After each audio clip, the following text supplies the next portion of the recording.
If you weren't aware, there was a pretty big development this week in the world of Apple's iPhone. An emulator called Delta was released, and this emulator has the ability to emulate Game Boy, Game Boy Color, Game Boy Advance, Nintendo DS, NES, SNES, and even Nintendo 64. And obviously, this is huge news, but it has deeper implications than you may realize, and it fills me with a lot of hope for the future of mobile gaming. Now, obviously, these are all Nintendo consoles, and it's incredible to play these games such as Pokemon and Animal Crossing on your phone.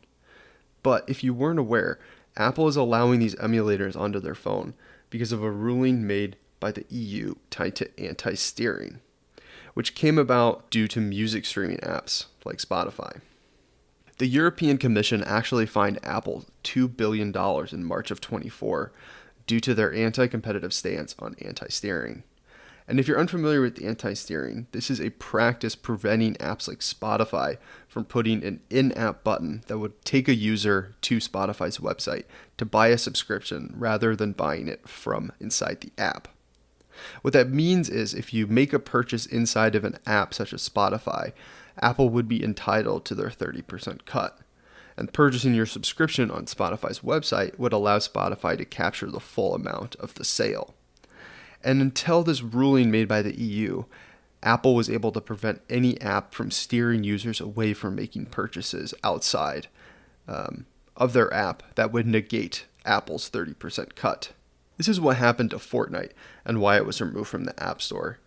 They had a link that steered users away to purchase V-Bucks and cosmetics straight from Epic's website, and Apple removed Fortnite from the App Store because it violated their policy.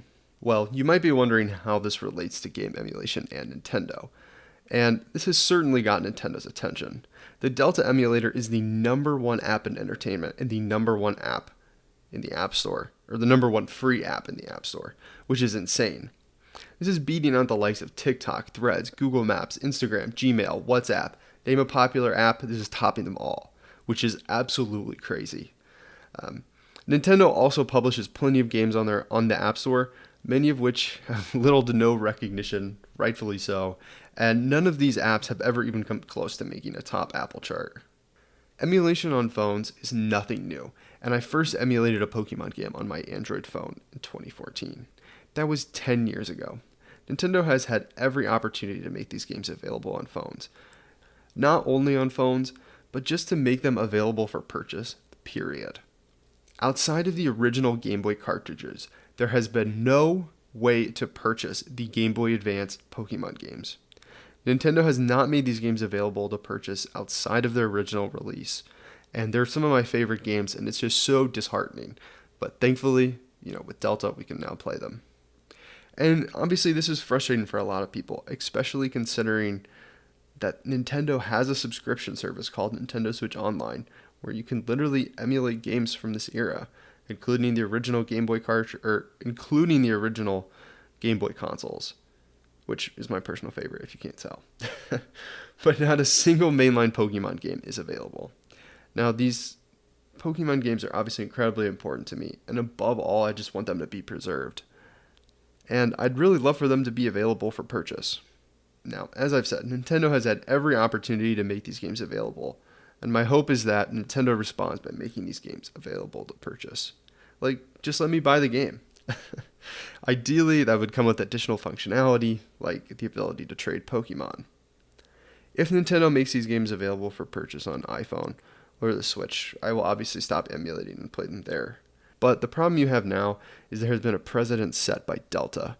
This is an extremely competent emulator that gives users the ability to customize their experience.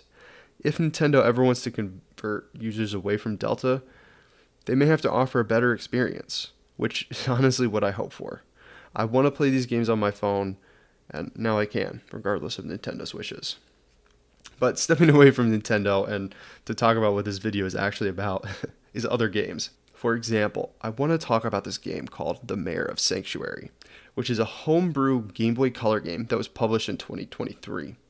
And if you're not familiar, there is a vibrant community of people keeping the Game Boy consoles alive, including many people that are still making games for the original Game Boy, the original Game Boy Color, and the Game Boy Advance.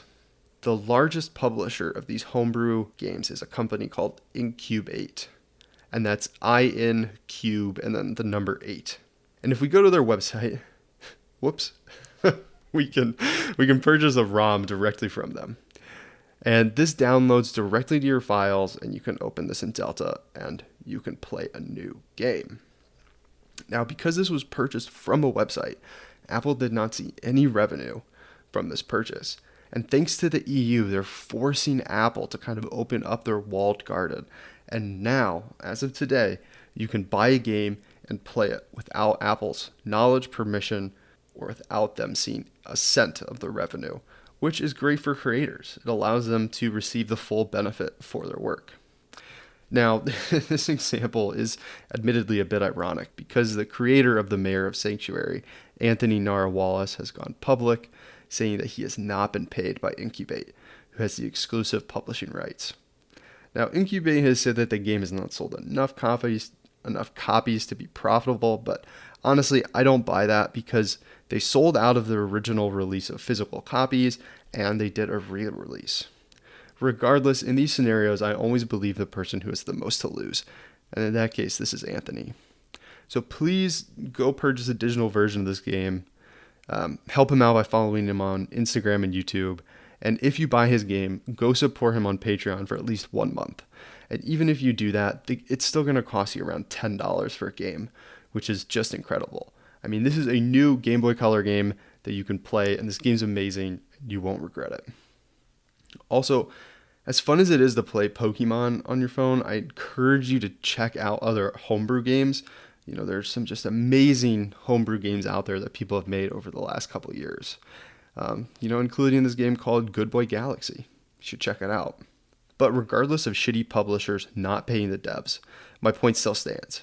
You can now buy a new game and play it on your iPhone without the game being in the App Store. This means that in the future, games might not have to shell out 30% to Apple, meaning there would be new incentives for games to be made on the iPhone. As we all know, mobile games are filled with microtransactions and predatory practices. Some apps are obviously just cash grabs that prey on the vulnerable. But now, games may not have to make such a high margin to exist.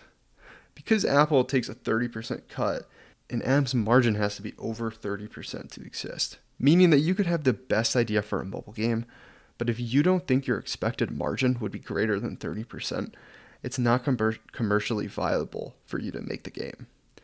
Making games is really hard, and it's even harder if you have to shell out 30% of your sales to Apple. Now, obviously, this is just an example, and most would factor in the 30% cut as an expense prior to calculating, some estimated return. But the point stands that 30% is a huge haircut, and games that might not be made because of this now have an opportunity to get made if they can skirt Apple's 30% cut. Additionally, with some of the best games of all time at your fingertips, such as Pokemon Emerald, why would you play some other microtransaction-ridden, pay-to-win mobile game crap? I mean, this really elevates what kind of games are available on your phone. Now, admittedly, this is a bit of wishful thinking, as Apple currently doesn't allow you to download third-party apps from outside their app store.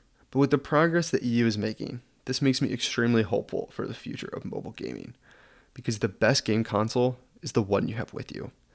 And this development makes me extremely hopeful that there's a brighter future out there for games on mobile.